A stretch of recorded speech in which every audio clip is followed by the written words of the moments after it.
ነበር። አዳማ ሄደ ጊዜ ትናንትና በተለቀቁት ቪዲዮዎች እንዳያችሁት ራሱ ነው የተቀጣጠረው፣ ስልክ የተለዋወጠው። ከዛ ደግሞ ድርጊቱን ሊፈጽም በቦታው ሲገኝ የአዳማ ከተማ ወጣቶች ሲደበድቡት ይታያል። በጣም ከፍተኛ የሆነ ድብደባ እንደተነሳበት ይታያል። ከዛ በኋላ ከነገሩ በኋላ ወይም ይሄ ቪዲዮ ከመለቀቁ በፊት ጋዜጠኛ ሶፎንያስ ሞላልኝ አንድ ፖስት አድርጎ ነበር። በአዳማ ከተማ ተገኝቶ ድብደባ እንደደረሰበት ላንብብላችሁ። ቆይ ከከባድ ድብደባና ዝርፊያ አመለጥኩ ይላል ሶፎንያስ ዋሲሁን። አንድ ወዳጄ ከሀገረ እንግሊዝ የላከልኝን ላፕቶፕ ለመቀበል ወደ አዳማ ሄጄ ነበርና ከብዙ ልፋት በኋላ የተላከውን ንብረት ሊያቀብለኝ የነበረውን ግለሰብ አገኘሁት። ሰላምታ ተለዋውጠን ላፕቶፑን ሰጠኝና ወደ መናኸሪያ ለመሄድ ባጃጅ መጠቀም ነበረብኝና ወደ ባጃጅ ተራ ይዤ ሊሄድ ብሎኝ ተከትየው መሄድ ጀመርኩ። እናም የሆነ ቅያስ ኮብልስቶን ውስጥ ይዞኝ ገባ። ከመቅሰፍት ከአጠገቤ ተሰወረ። በኋላ ማንነታቸውን የማላቃቸው ሁለት ግለሰቦች በስሜ እየጠሩኝ ወደ እኔ ተጠጉ። ሰላም አሉኝ አልኳቸው። እዛ በኋላ ያስኩትን ንብረት በግዳጅ ተቀበሉኝ። ታገልኳቸው ግን አልቻልኩም። ይልቁንም በኃይል መማታትና በቡጢ ማጣደፍ ተያያዝኩ። ደነገጥኩኝ፣ ወደቅኩኝ። እረ ሰው ያለ በወንድ ልጅ አምላክ ያላልኩት ነገር የለም። በኋላ በሌላ አቅሜ አፈር ልሼ በዳዴ ከዛም በከፍተኛ ሩጫ አመለጥኩኝ። ወደ ዋናው አስፓልት ለመድረስ የሌላ አቅሜን ተጠቀምኩኝ።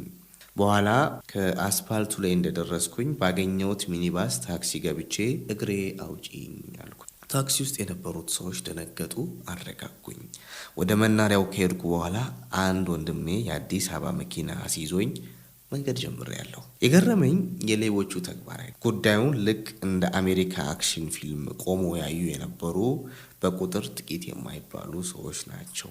ለማንኛውም ላፕቶፑን አስረክቤ እኔም ቡጤን ቀምሼ ወደ ከተማዬ በሰላም ተመለሱ። መድኃኔዓለም በዕለተ ቀኑ ከክፉ ነገር አወጣኝ። ተመስገን። ንብረት ይተካል፣ የሰው ልጅ ሕይወት ግን እንደ ቀልድም ሊያልፍ ይችላል። ሶፎንያስ ዋሲሁን። በነገራችን ላይ ይሄንን ፖስት ጋዜጠኛው አጥፍቶት፣ አንደኛ ጉዳዩ የአዳማ ከተማን ስም በመጥፎ ሊያነሳ የሚችል ያልተፈጸመ በተገቢው መንገድ ያልተፈጸመ ድርጊት ስለሆነ ጋዜጠኛው ከፌስቡክ ላይ ወይም ከፌስቡክ ገጹ ይህንን ፖስት አጥፍቶታል።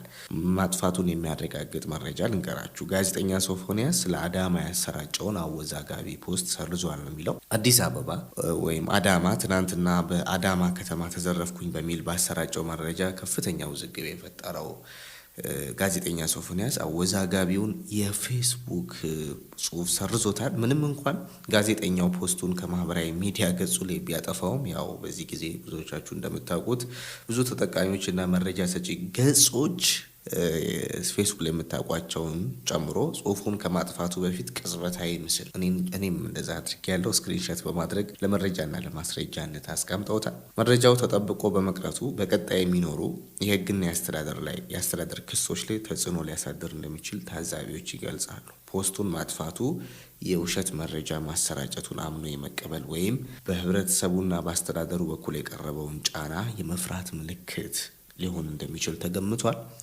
በአዳማ ከተማ ስም ማጥፋት ክስ ሊመሰረትበት እንደሚችል ከተጠቆሙ በኋላ የተሰጠው ይህ ፖስት የማጥፋት እርምጃ ትኩረትን ስበዋል።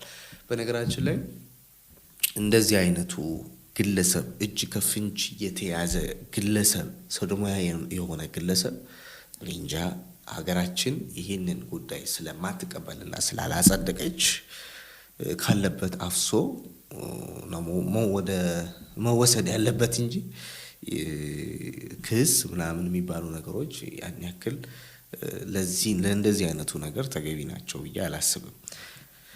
እና አጥፍቶታል። ከፌስቡክ ገጹ ድብደባ ነበር ያለውን ጉዳይ ያው ድብደባ እንዳልነበረ ራሱ ሶፎንያስ እያረጋገጠ ነው። እዛ ቦታ ተገኝቼ እንደዚህ አይነቱን ድርጊት የፈጸምኩት እኔ ነበርኩኝ፣ የመጀመሪያው ውሸት ነበረ እያለ ነው ማለት ነው። አሁን ቀጥሎ የማሳያችሁን ቪዲዮ ስትመለከቱ ደግሞ ከጋዜጠኛውና ከራሱ ከሶፎንያስ ዋሲሁን መካከል ያለውን እያንዳንዱን ምልልስና የፊቱን ሪያክሽን ስትመለከቱ እንዴት እንደዚህ አይነት ነገሩ ተዘፍቆ እንደነበረ ታያላችሁ።